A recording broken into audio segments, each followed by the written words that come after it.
মুক্তিযুদ্ধের সংগঠক ভাষা সৈনিক শাহ সুফি আল্লামা কাজী মোহাম্মদ নুরুল ইসলাম হাশেমি রহমতুল্লাহ আলাই তার এই প্রতিষ্ঠিত 12 দিন ব্যাপী পবিত্র ঈদে মিলাদুন নবী সাল্লাল্লাহু আলাইহি ওয়াসাল্লাম শীর্ষক সেমিনার 50তম সেমিনার 2026 सदर अंजुमन जानशीन इमाम अहले सुन्नाह अध्यक्ष अल्लामा काजी अबुल बयान हाशिमी साहिब बारकल्लाहु फी हयाती अर्ज गुजारे अंजुमान मुहिब्बान रसूल सल्लल्लाहु अलैहि वसल्लम गौसिया जिलानी कमिटी बांग्लादेशेर प्रधान उपदेष्टा पीएसपी फैमिलीर माननीय चेयरमैन अलहाज सुफी मोहम्मद মিজানুর রহমান ইসাপুরি মুদজিল্লুহুল আলী এই মাহফিলের আমন্ত্রিত ওলামা কেরাম, মাহফিলের অন্যতম সঞ্চালক শেখুল হাদিস আল্লামা মোহাম্মদ ইদ্রিস আনসারি হুজুর হাফেজাহুল্লাহ, মাওলানা এস এম শরীফুল ইসলাম, মাওলানা মোহাম্মদ জামাল উদ্দিন আল কাদেরী, মাওলানা মোহাম্মদ ইদ্রিস আলম কাদেরী, স্পেশাল মোবারকবাদ আমরা জানাচ্ছি আমার পূর্বে যিনি গুরুত্বপূর্ণ ওয়াজ ও নসিহত পেশ করলেন সুবহানিয়া আলিয়া কামিল মাদ্রাসার সম্মানিত ভাইস প্রিন্সিপাল হযরতুল হাজ আল্লামা জুলফিকার আলী চৌধুরী সাহাব বারাকাল্লাহু ফি হায়াতি।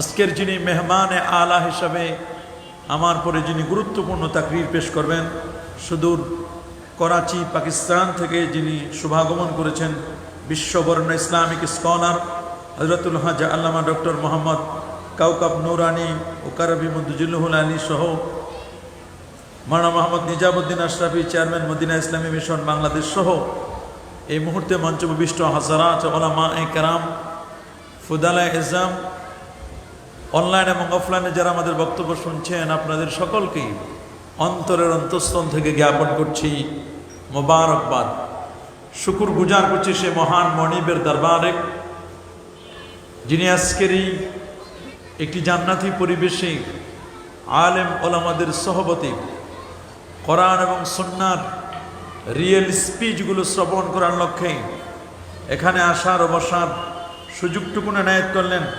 আসুন আমরা সকলে সর্বোচ্চ শক্তি দিয়ে কালেমাতুশ শুকর আদায় করে পড়ে নিচ্ছি আলহামদুলিল্লাহ। লাখো কোটি তার চার অনেক অনেক গুণ বেশি দরুদ আর সালাম পেশ করছি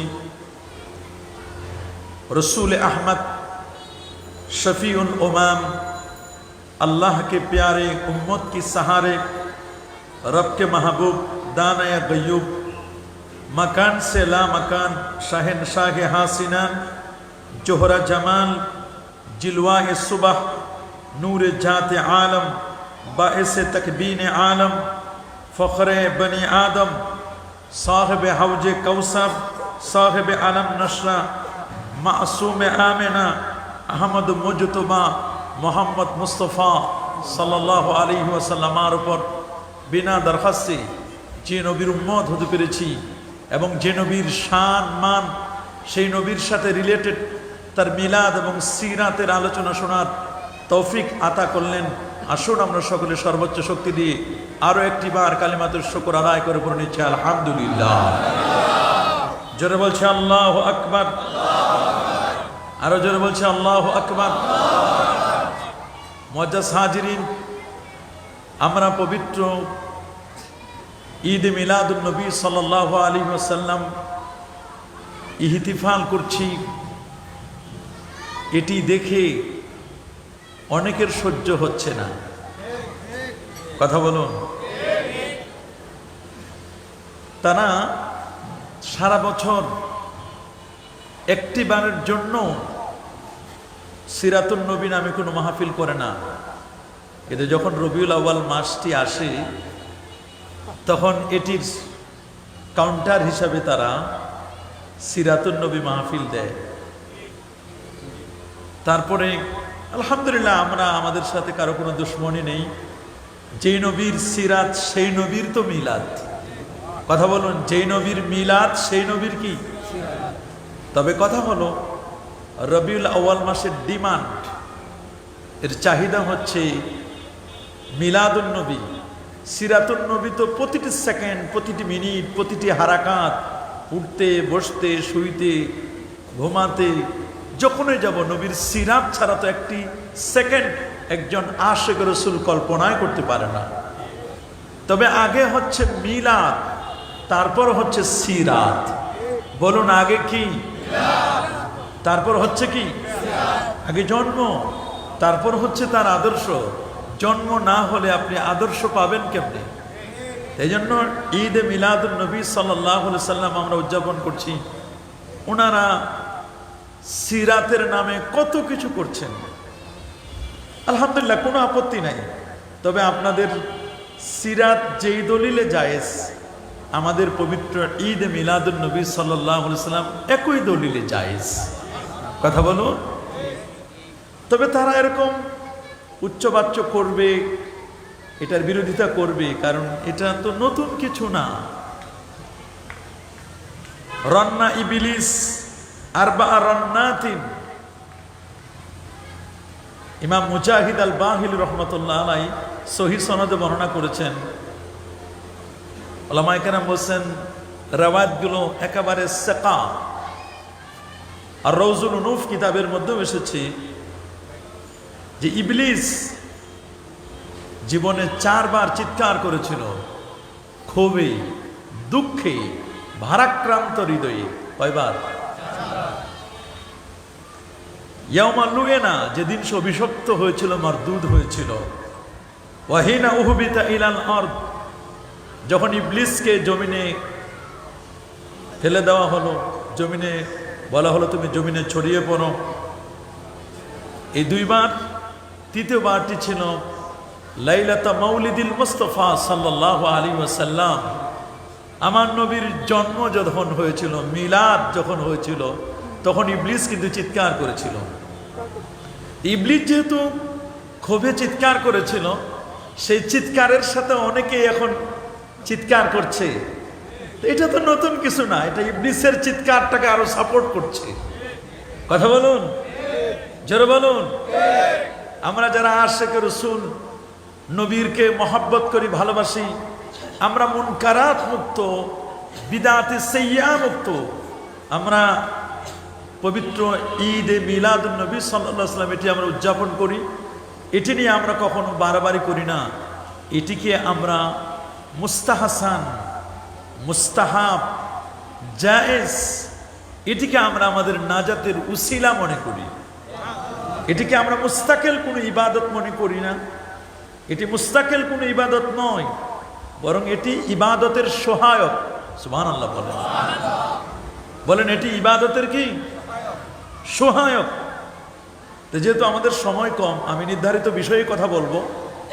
আমাকে মোটামুটি 3টি বিষয় বলা হয়েছে। একটি হচ্ছে ইফকের ঘটনা, ইফক। আরেকটি ঘটনা হচ্ছে ফাদাকের ঘটনা, আর এটা হচ্ছে ইয়া বিনতে সিদ্দিক, সিদ্দিকের কন্যা, তাকে কিভাবে কেন ডাকা হলো। এই 3টি ঘটনা, এবং এগুলো খুব কঠিন বিষয়, এবং এগুলো শোনার মধ্যে খুব তেমন যে মজা, এগুলো মজার কিছু নাই, কিন্তু এগুলো আমাদের জানা দরকার। যুগে যুগে এরকম মিথ্যা বুহতান তোহমত আম্মা জান আয়েশা সিদ্দিকা রাদিয়াল্লাহু তাআলা আনহাকে দিয়েছিল। যুগে যুগে যে দিবে না আউলিয়া কেরামদেরকে, বুজুর্গানে দ্বীনদেরকে, সেটা কিন্তু নয়, বরং দেওয়া হচ্ছে এখনো। এখান থেকে আমাদের শিক্ষাগুলো আমাদেরকে নিতে হবে। তা আমরা সরাসরি চলে যাব মূল আলোচনার দিকে। প্রথমে আমরা জানবো ইফ এটি কি। কোরআনুল কারীমে এগুলোর বিস্তারিত আলোচনা এসেছে, আমরা সেগুলো জানবো।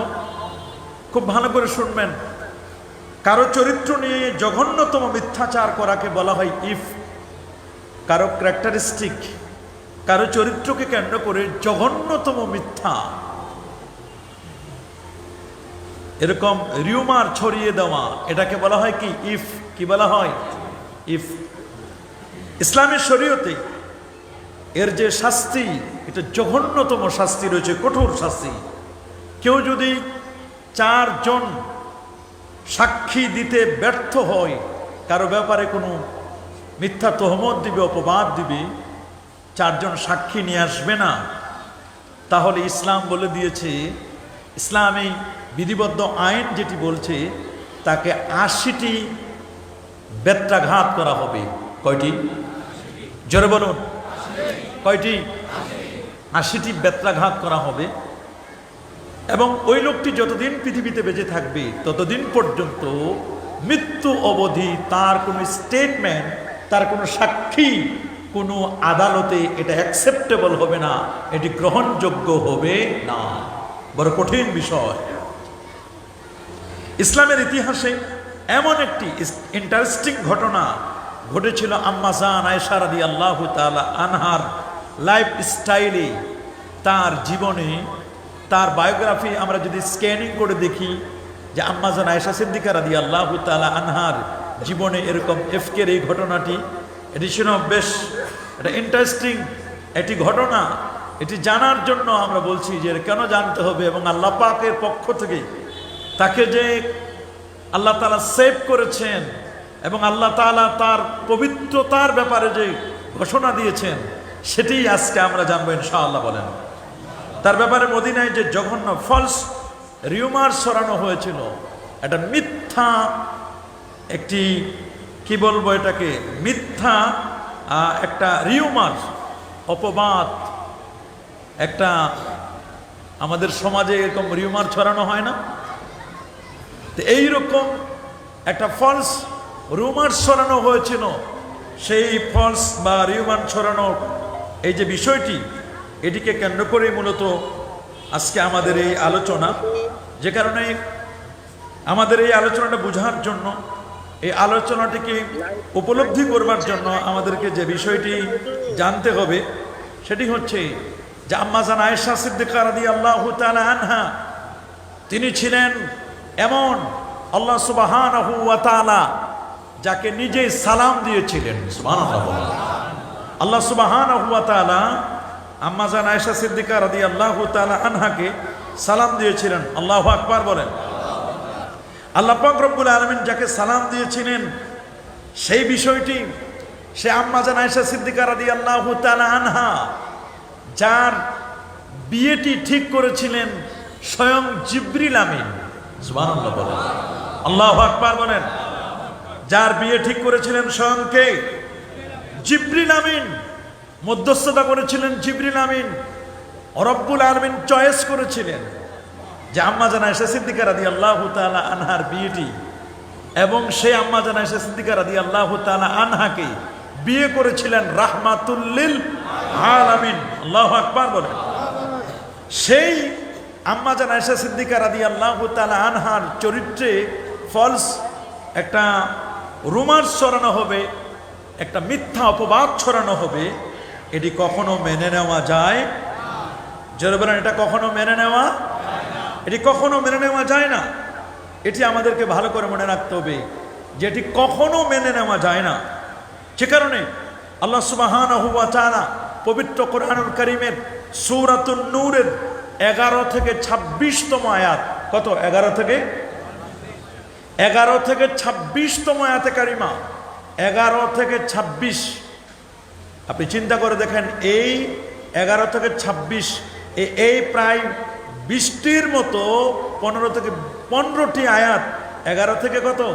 26, 11, 12, 13, 14, 15, 16, 17, 18, 19, 20, 21, 22, 23, 24, 25, 26, 16টি আয়াত। আল্লাহু আকবার বলেন। এতটি আয়াত, 15 থেকে 16টি আয়াত পর্যন্ত আম্মা জান আয়েশা সিদ্দিকা রাদিয়াল্লাহু তাআলা আনহার পবিত্রতার ব্যাপারে আমার আল্লাহ নাজিল করেছিলেন। এইরকম একটি ঘটনা, এইরকম একটি ব্যাপার, এটি যদি আমরা না জানি, না বুঝি, তাহলে এটি আমাদের জীবন থেকে, আমি মনে করি একটি জিনিস, এটা অপূর্ণাঙ্গ থেকে যাবে। আসুন তাহলে আমরা এই পুরো ঘটনাটি কিভাবে ঘটলো, আম্মা জান আয়েশা সিদ্দিকা রাদিয়াল্লাহু তাআলা আনহার ইফকের ঘটনাটি আসুন আমরা জানছি। 5ম হিজরিতে বনু মুস্তালিক বা মুরাইজ যুদ্ধে লটারির মাধ্যমে আম্মা জান আয়েশা সিদ্দিকা রাদিয়াল্লাহু তাআলা আনহা আল্লাহর হাবিবের সফর সঙ্গী হলেন। আমার নবীর একটি হ্যাবিট ছিল, অভ্যাস ছিল এই যে আল্লাহ নবী যখন কাউকে যুদ্ধে কোনো স্ত্রীকে নিতে চাইতেন, তো নবীর তো 11 জন স্ত্রী, কাকে নিবেন তিনি? তো নবীজি একটা লটারি করতেন, কোরা লাগাতেন। সুবহানাল্লাহ বলেন। কি লাগাতেন? কোরা লাগাতেন, লটারি করতেন। লটারিতে যার নামটি উঠতো তাকে নবীজি যুদ্ধের ময়দানে সফর সঙ্গী হিসেবে নিতেন, খেদমতের জন্য বা নবীর একটু প্রশান্তির জন্য। সুবহানাল্লাহ বলেন। কারণ স্ত্রীরা তো হলো শান্তিনগর, এটা প্রশান্তির জায়গা। আমিন আয়াতিহি আন খালাকা লাকুম মিন আনফুসিকুম আজওয়াজা ওয়া জাআলা লাকুম মাওয়াদ্দাতা ওয়া রাহমা। আল্লাহ তাআলা স্ত্রীদেরকে বানাইছেন মাওয়াদ্দা ওয়া রাহমা লিতাসকুনু ইলাইহা। ওইখানে গেলে সাকিনা পাওয়া যায় যদি স্ত্রী হয় আল মারআ সালেহা। তো নবীর সহধর্মিণী আমাদের মা, কোনো কথাই চলে না। কথা বলেন ঠিক কি না?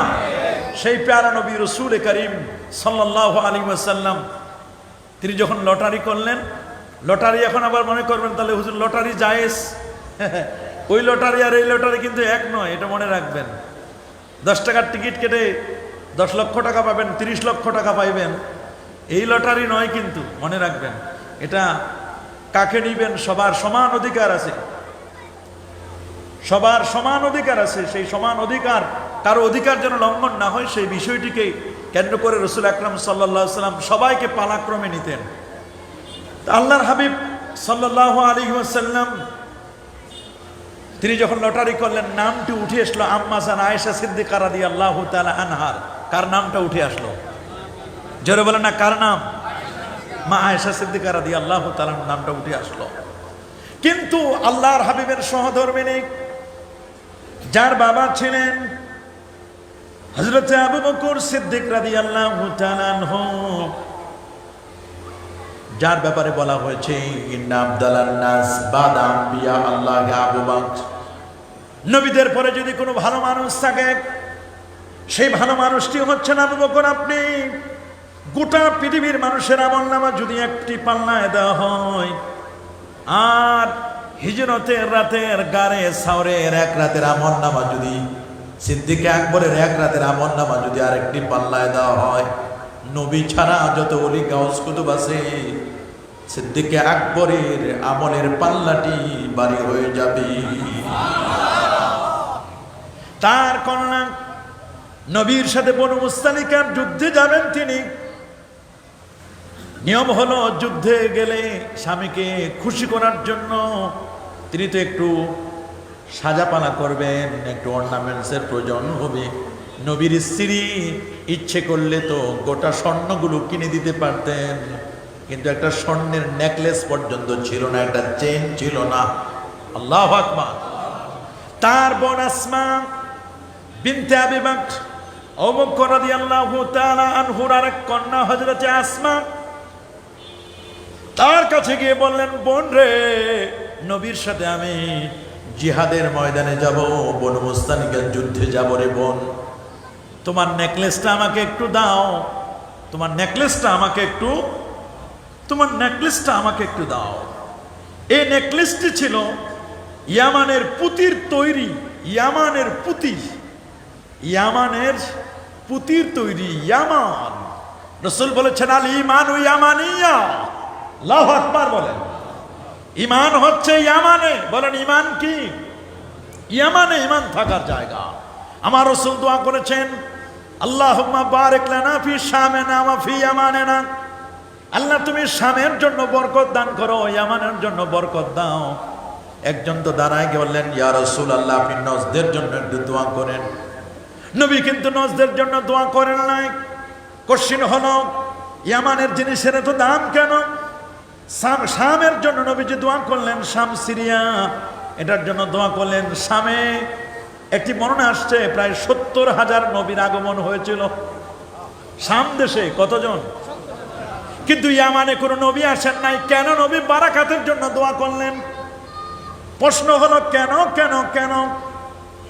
যদি কেন প্রশ্ন করেন তাহলে বলবো 70,000 নবী আগমন করেছিল শামে। এই জন্য নবীজি শামের জন্য দোয়া করেছিলেন।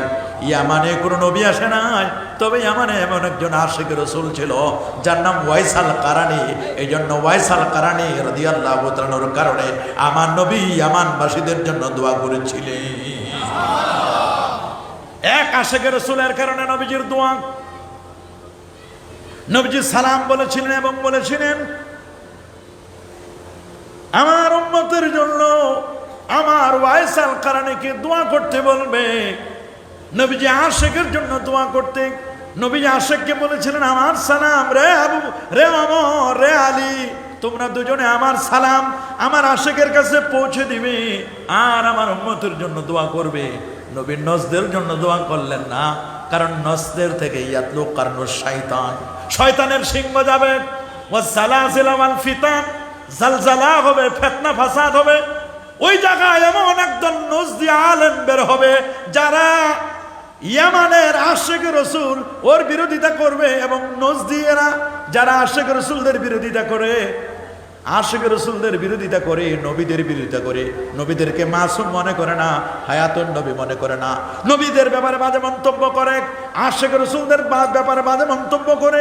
এই জন্য নবী নজদের জন্য দোয়া করেন নাই, কারণ নজ থেকে এমন একটি দল বের হবে যারা ওই দুই বরকতপূর্ণ জায়গার ভালো মানুষের সাথে বেয়াদবি করবে।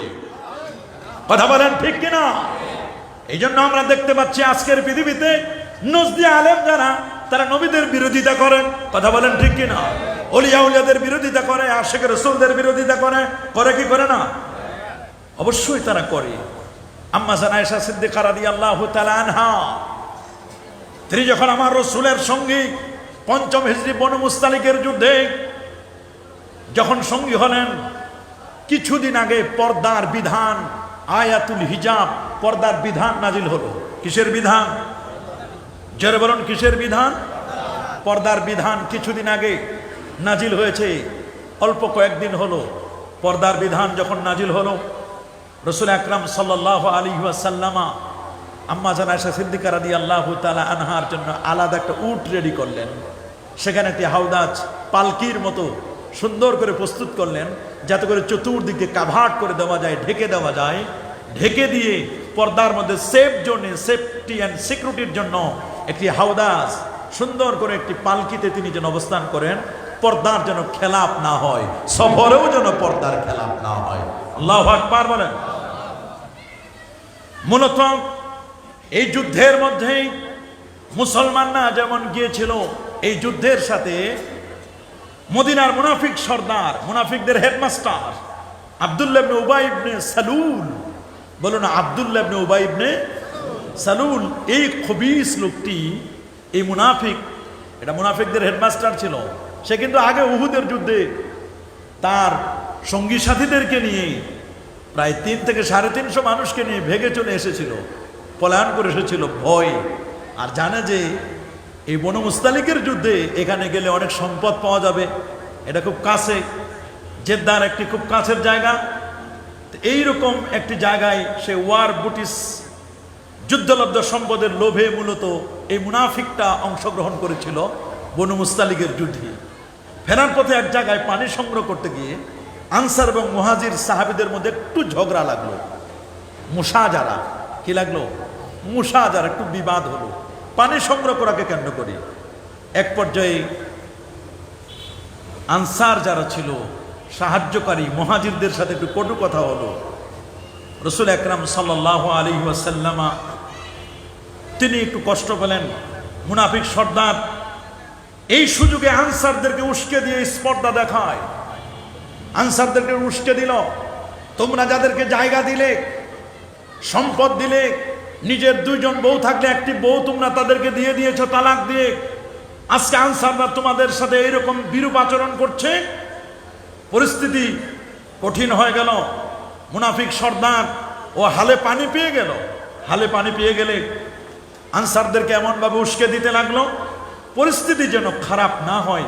এই জন্য রাসূল আকরাম সাল্লাল্লাহু আলাইহি ওয়াসাল্লাম তাদেরকে দীর্ঘ বিশ্রামের জন্য কোনো ব্যবস্থা করেন নাই। নবীজি বুঝলেন যদি দীর্ঘ বিশ্রামের জন্য এদেরকে দেওয়া হয়, একটা লং ব্রেক দেওয়া হয়, তাহলে এই যে মুহাজির আনসারদের মধ্যে একটু দ্বন্দ্ব হলো পানি সংগ্রহ করা নিয়ে, তাতে কিন্তু এই ব্রেকের মধ্যে, এই দীর্ঘ একটা রেস্টের মধ্যে আবার বিবাদ লাগতে পারে, আবার কি বিবাদ লাগতে পারে। এই জন্য রাসূল আকরাম সাল্লাল্লাহু আলাইহি সাল্লাম কোনো থামাথামি নেই, লেটস মুভ টু মদিনা, চলো আমরা মদিনা শরীফের দিকে যাই। সুবহানাল্লাহ বলেন। আমরা লিভ করব মদিনার দিকে, আমরা চলে যাব, জায়গা লিভ করে চলে গেলেন মদিনার মুখে। মদিনার কাছাকাছি এসে রাসূলুল্লাহ সাল্লাল্লাহু আলাইহি ওয়াসাল্লাম একটা শর্ট ব্রেক দিলেন, সংক্ষিপ্ত সফর, অল্প কয়েক ঘন্টার জন্য, লং টাইম নয়, শর্ট ব্রেক দিলেন। শর্ট ব্রেক দিলে বিরতির সময় আম্মা জান আয়েশা সিদ্দিকা রাদিয়াল্লাহু তাআলা আনহা তার প্রাকৃতিক হাজতকে পূরণ করার জন্য, প্রাকৃতিক ডাকে সাড়া দিয়ে হাজত সারার জন্য, উজু ইস্তেঞ্জার জন্য উনি চলে গেলেন একদিকে, সাহাবায়ে কেরাম চলে গেল, ওরাও হাজত সারল। হাউদাস থেকে উনি নেমে গেলেন। ওনার বয়স ছিল তখন মাত্র 14 বছর। কত বছর? উনি যখন নেকলেসটা, গলার হারটা ধার নিয়েছিলেন তার বোন আসমার কাছে। কার কাছে? আসমা রাদিয়াল্লাহু তাআলা আনহার কাছে। বলেছিল, বোন, গলার হারের যেখানে লাগাই দিতে হয় ওটা একটু ঢিলা আছে, একটু সাবধানে লাগাবে, হারিয়ে যেন না যায়। কিন্তু আসলে যেখানে বাঘের ভয় সেখানে সন্ধ্যা হয়। বারবার বলেছিল, এর আগেও কয়েকবার হারিয়ে গিয়েছিল, পেয়েছেন। ওই কোণে উনি হাজত সারতে গিয়ে হঠাৎ করে ওই নেকলেসটা পড়ে গেছে, বালুতে পড়ে গেছে। বালুতে পড়ে যাওয়ার পরে উনি চলে আসলেন একেবারে হাওদার কাছে যখন আসলেন, পালকির কাছে আসলেন, আসার পরে দেখতেছেন নেকলেসটা নেই। উনি আবার নেকলেস খোঁজার জন্য গেলেন। নেকলেসটা যখন খোঁজার জন্য, গলার হার খোঁজার জন্য গেলেন, আল্লাহর কি মেহেরবানি, অল্প সময়ের মধ্যে উনি পেয়ে গেলেন। কি করলেন? পেয়ে গেলেন। যখন এটা পেয়ে গেলেন, ওইখান থেকে পেয়ে যখন আবার আসলেন, আসার পরে দেখেন সবাই চলে গেছে, উনি শুধু দেখেন কেউ নাই। ইন্না লিল্লাহি ওয়া ইন্না ইলাইহি রাজিউন, ইন্না লিল্লাহ, ইন্না লিল্লাহ। তিনি বারবার শুধু ইন্না লিল্লাহ, ইস্তিরজা, তিনি শুধু ইস্তিরজা পড়তেছেন, ইন্না লিল্লাহ পড়তেছেন, ইন্না লিল্লাহ। কঠিন একটি অবস্থা। তা হাওদার দায়িত্বে থাকা, ওনার যে হাওদা, এটার দায়িত্বের শাখা যে সাহাবায়ে কেরাম ছিলেন, দেখার তো কোনো পারমিশন ছিল না, নজর করার কোনো সুযোগ ছিল না। যখন উটটা টেনে নিয়ে যাচ্ছিল, তো ওরা মনে করছে কেউ কেউ যে আম্মা জান আয়েশা মনে হয় নামেন নাই। কেউ কেউ মনে করছেন নামলেও উনি মনে উঠেছেন। উনি একটু হালকা পাতলা গরনের ছিল তো, 14 বছর বয়স, অত খেয়াল করতে পারে না যে আমার যে ডিলে হচ্ছে, আমার যে দেরি হচ্ছে, এই কারণে কাফেলার লোকজন সব চলে যাবে মনে হয়, এটি উনি বুঝতে পারেন নাই। এক পর্যায়ে উনি যখন এসে দেখলেন কেউ নাই, তখন উনি ইন্না লিল্লাহ পড়তে উনি এবার ওই চাদর ঢেকে জমিনের উপরে, তিনি বালুর উপরে তিনি শুয়ে পড়লেন। আল্লাহু আকবার বলেন। আরে আল্লাহু আকবার। নবীর একটি সিস্টেম ছিল, লস্ট অ্যান্ড ফাউন্ড একটা বাহিনী ছিল। যদি কোথাও তিনি কোনো সফরে ব্রেক দেন, লং ব্রেক হোক চাই শর্ট ব্রেক হোক, কোথাও কোনো ব্রেক দিলে কেউ হয়তো বা কারো টুপি রেখে আসবে, কেউ চিরুনি রেখে আসবে, কেউ কোনো অর্থকূট রেখে আসতে পারেন। দ্য লস্ট অ্যান্ড ফাউন্ড, কেউ যদি কিছু হারিয়ে যায়, পরবর্তীতে ওটাকে পাওয়ার জন্য নবীজি সাহাবায়ে কেরামদের মধ্যে একজন যুবক সাহাবীকে ঠিক করেছিলেন। তার নাম ছিল হযরত সাফওয়ান ইবনে মুআত্তাল রাদিয়াল্লাহু তাআলা আনহু। আল্লাহু আকবার বলেন। আর আল্লাহু আকবার। তাগরা যুবক সাহাবী ছিলেন সাফওয়ান ইবনে মুআত্তাল রাদিয়াল্লাহু তাআলা।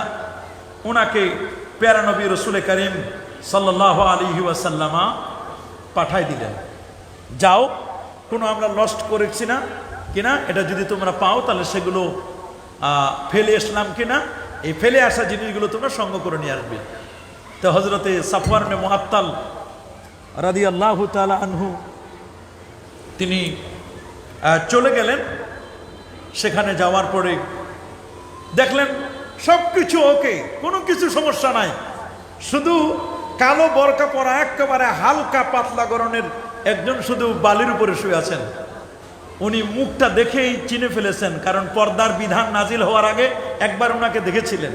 কিন্তু আমাদের মা আয়েশা এটা দেখে উনি শুধু এতটুকু কনভারসেশন করতে লাগলেন, ইন্না লিল্লাহি ওয়া ইন্না ইলাইহি রাজিউন, ইন্না লিল্লাহি ওয়া ইন্না ইলাইহি রাজিউন, এইরকম শুধু বলতে লাগলেন।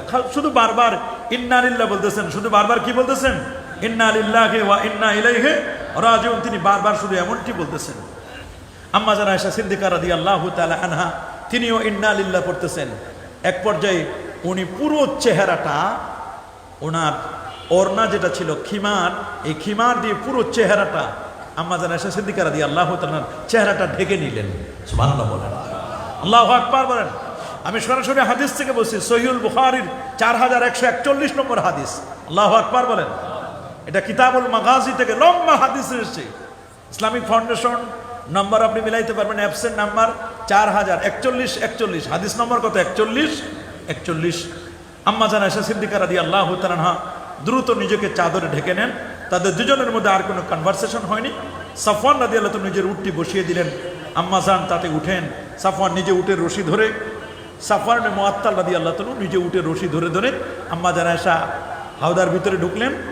কোনো পর্দার সুন্দর সিস্টেম, উনি আস্তে আস্তে করে উটটা ধরে ধরে নিয়ে মদিনা শরীফের দিকে যাচ্ছিলেন। সুবহানাল্লাহ বলেন। তিনি যখন মদিনা মুনাওয়ারার দিকে যাচ্ছিলেন, দুষ্ট দুরাচার মুনাফিক সর্দার আব্দুল্লাহ ইবনে উবাই ইবনে সুলুল ও তো আর বসে থাকবে না, ও শুধু রিউমার ছড়াচ্ছে, স্ল্যান্ডারিং। উনি জঘন্যতম একটি রিউমার চতুর্দিকে ছড়াই দিচ্ছে। হাই হাই, এটি কি এক অবস্থা! যখন সাফওয়ান ইবনে মুআত্তাল রাদিয়াল্লাহু তাআলা আনহুকে দেখলেন, তখন তিনি এমন ভাবে বলতে লাগলেন যে এই তো সেই সাফওয়ান, সে মনে হয় আম্মা জান আয়েশা সিদ্দিকা রাদিয়াল্লাহু তাআলা আনহার ব্যাপারে বললেন তার সাথে মনে হয় পরকিয়া ছিল। নাউযুবিল্লাহ। এই শব্দটি বলতেই তো কঠিন খারাপ লাগছে। মুনাফিকরা তো এগুলো বলবেই, পরকিয়া ছিল। এরকম মনে করলো, রাতে মনে হয় তাদের সাথে তাদের চরিত্রে কোনো প্রবলেম হয়েছে। এইরকম বাজে বাজে যত রকমের গুজব রিউমার ছড়িয়ে দিল পুরো মদিনায় ছড়িয়ে দিল। কঠিন এক অবস্থা। সাথে সাথে আরো কয়েকজন সাহাবী, ওনারা বুঝতে না পেরে নবীজির সভাকবি শায়রুর রাসূল হাসান বিন সাবিত রাদিয়াল্লাহু তাআলা, মিসতা ইবনে উসাসা, হামনা বিনতে জাহাস, তারাও বিষয়টি না বোঝার কারণে ওনারা সহজে তো বুঝতে পারেন নাই। ওনারাও এটা নিয়ে একটু সামান্য, ওনাদেরও একটু কেমন ওনারা বুঝতে পারেন না যে এরকম একটা ঘটনা ঘটে গেছে। ওনারা আর এটাকে জাস্টিফাই করেন নাই। ইসলামের নিয়ম হচ্ছে ইয়া আইয়ুহাল্লাযীনা আমানু ইন জাআকুম ফাসিকুম বিনাবাইন ফাতাবায়ানু, you have to justice the মেসেজটাকে জাস্টিফাই করতে হবে, এটা হলো নিয়ম। কিন্তু জাস্টিফাই না করে ওনারাও একটু বলে দিলেন। কঠিন এক অবস্থা। এই সিচুয়েশনে আম্মা জান আয়েশা সিদ্দিকা রাদিয়াল্লাহু তাআলা আনহা তিনি মদিনায় ফিরে প্রচণ্ড জ্বরে আক্রান্ত হলেন। মদিনায় ফিরে প্রচণ্ড জ্বরে কি হলেন? আক্রান্ত হন। তিনি এসবের কিছুই জানতেন না। 1 মাস পর্যন্ত তিনি জ্বরে আক্রান্ত। বলেন কয় মাস? 1 মাস পর্যন্ত তিনি জ্বরে আক্রান্ত, তিনি কিছুই জানেন না। 1 মাস পরে একদিন তার মনে একটু বাজলো যে আল্লাহর হাবিব প্যারা নবী রসুল করিম সাল্লাল্লাহু আলাইহি ওয়াসাল্লাম, তিনি তো আমাকে এত মায়া করেন, এত ভালোবাসেন, টুকটুকে হুমায়রা করে ডাকেন। সেই রসুল 1 মাস পর্যন্ত আমি জ্বরে আক্রান্ত, শুধু ঘরে আসেন, সালাম দেন আর একটু খোঁজখবর নেন, আয়েশা কেমন যাচ্ছে শরীরটা, স্বাস্থ্য ভালো কিনা, এতটুকু শুধু খোঁজখবর নিচ্ছেন। এর চেয়ে আর কিছু না। আম্মা জান আয়েশা সিদ্দিকা রাদিয়াল্লাহু তাআলা আনহা বলেন, রসুলের আচরণে আমি কিছুটা আঁচ করতে পেরেছিলাম, তবে আমি এইরকম যে ঘটনা আমার ব্যাপারে রিউমার ছড়ানো হচ্ছে, একটা ফলস রিউমার ছড়ানো হচ্ছে, গুজব, মিথ্যা গুজব, এটা আমার ব্রেনেই আসে না, আমি চিন্তাই করতে পারি নাই। একদিন রাতে মিস্তার মা উম্মে মিস্তা তার সাথে প্রয়োজনে কাজায় হাজত সারার জন্য প্রাকৃতিক ডাকে সারা দিয়ে উনি যখন হাজত সারার জন্য বাহিরে বের হলেন, তা বাহিরে বের হয়ে ওই পানি নিয়ে আসতেছিল কলসে, উম্মে মিস্তা তখন একটু কানা ঘুষা করতেছিল। তা আম্মা জান আয়েশা সিদ্দিকা রাদিয়াল্লাহু তাআলা বলেন, বোন কি আলোচনা করতেছ? বলে, বোন তুই মন খারাপ করবি না, তুমি কি জানো না কিছু? বলে না, আমি কিছু জানি না। কি হয়েছে বলো। উম্মে মেস্তা তাকে পুরো এই যে ফলস রিউমারটা, গুজব, মিথ্যা গুজব ছড়িয়ে দিয়েছে। 1 মাস ধরে তোলপাড় মদিনা মনোবরায়, নবীর পরিবারের মধ্যে, নবীর সহধর্মিনী, নবীর স্ত্রীর মধ্যে এরকম ঘটনা ঘটবে। মুনাফিকরা জেগে উঠেছে, হালে পানি পাইছে মুনাফিকরা। কারা? জোরে বলেন কারা? নাউজুবিল্লাহ বলেন। কঠিন এক সিচুয়েশন, পুরো মদিনা শরীফের মধ্যে কঠিন অবস্থা। ঠিক ওই মুহূর্তে পুরো ঘটনাটা যখন খুলে বলেন, এটি শুনে আম্মা জান আয়েশা সিদ্দিকা রাদিয়াল্লাহু তাআলা আনহার মাথার উপর যেন জগদ্দল পাথর চেপে বসলো। মানসিকভাবে সম্পূর্ণ ভেঙে পড়ে এবং কাঁদতে কাঁদতে আল্লাহর হাবিবকে বললেন, ইয়া রাসূলুল্লাহ, আমাকে পারমিশন দিন, আমি বাবার বাড়িতে যাব। কার বাড়িতে? আমি আমার বাবার বাড়িতে যাব। নবীজি বলেন, যাও। এই মুহূর্তে বাবার বাড়িতে গেলে তো সুবিধা, কথা বলেন না। এই মুহূর্তে বাবার বাড়িতে গেলে কি পুরো মদিনা মনোমারা এখন তোলপাড়। বাবার বাড়িতে চলে গেলেন। রাসূল আকরাম সাল্লাল্লাহু আলাইহি ওয়াসাল্লাম ভারাক্রান্ত হৃদয়ে উসামা ইবনে যায়েদ রাদিয়াল্লাহু তাআলা এবং হযরত আলীউল মুরতাদা রাদিয়াল্লাহু তাআলা এদের সাথে পরামর্শ করলেন, আচ্ছা তোমরা কি বলো আয়েশার ব্যাপারে? এরা সবাই বললো, ইয়া রাসূলুল্লাহ, আয়েশার ব্যাপারে আমরা ভালো ছাড়া খারাপ কিছু চিন্তাই করতে পারি না। আল্লাহু আকবার, কল্পনাই করতে পারি না। এক পর্যায়ে হযরত আলীউল মুরতাদা রাদিয়াল্লাহু তাআলা চোখের পানি মুছতে মুছতে বললেন, ইয়া রাসূলুল্লাহ, হযরতে বারিরা আম্মা জান আয়েশার যিনি খাদেমা ছিলেন, হুজুর একটু বারিরাকে জিজ্ঞেস করেন তো ইয়া রাসূলুল্লাহ। হযরতে বারিরা বলেন, ইয়া রাসূলুল্লাহ, মা আয়েশা তিনি যে কেমন এটা আমি আপনাকে বলে বুঝাতে পারবো না। আমি তার যতদিন খেদমত করেছি আমি কখনো তার খারাপ কিছু দেখি নাই। তবে ছোট্ট মেয়ে হিসাবে, 14 বছরের একজন মেয়ে হিসেবে তার একটা খারাপ আমি শুধু বলতে পারি। বলে, বলো তো কি সেই খারাপটা? বলে, উনি যখন আটার খামিরা করতেন, তা আটার খামির করতে করতে করতে করতে উনি ঘুমায় পড়তেন। রাতে একটু ঘুম কম হতো, ঘুমাই আটার খামিরা করতে ঘুমায় পড়তো। এদিকে ছাগল এসে খামির খেয়ে যেত। আল্লাহু আকবার বলেন। রুটি বানানোর জন্য যে খামিরা প্রস্তুত করা হতো, এই খামিরাটা খেয়ে যেত। বলে, এটা বলে এটা তো কোনো সাধারণ, একটা নাথিং ব্যাপার। বলে, আচ্ছা তাই ঠিক সেম কথা। এবার প্যারা নবী রাসূল আকরাম সাল্লাল্লাহু আলাইহি ওয়াসাল্লাম হযরত ওমর ফারুক রাদিয়াল্লাহু তাআলাকে জিজ্ঞেস করলেন, আপনি একটু বলেন তো কি করা যায়? এক একজন তো এক এক রকমের কথা বলছেন। কেউ তো তাকে তালাক দেওয়ার কথা পর্যন্ত বলছেন, হুজুর তাকে তালাক দিয়ে দেন, আপনার যদি প্রয়োজন হয় আরো বিয়ে করবেন, আপনি তালাক দিয়ে দেন। তবে হযরত ওমর ফারুক রাদিয়াল্লাহু তাআলা 31 লক্ষ বর্গমাইলের শাসক আমর, যিনি যেই পথে চললে শয়তান পর্যন্ত ওই পথে চলে না।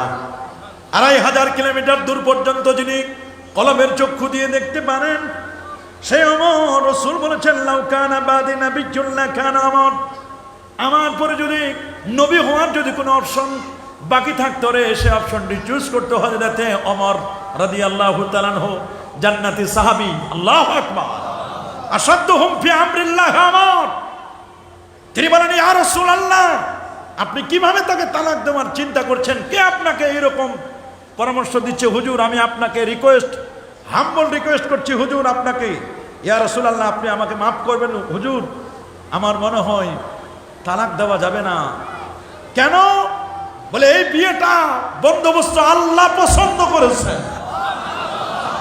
জিবরিল আমিন এটা মধ্যস্থতা করেছেন। বিয়ের আগে আপনাকে রেশমি কাপড়ে আল্লাহ আপনাকে দেখাই দিয়েছেন, আয়েশার পিকচার ছবি দেখাই দিয়েছেন। আল্লাহু আকবার। এই বিয়ের সংবাদ আরশের ফেরেশতারা খুশি হয়েছিল,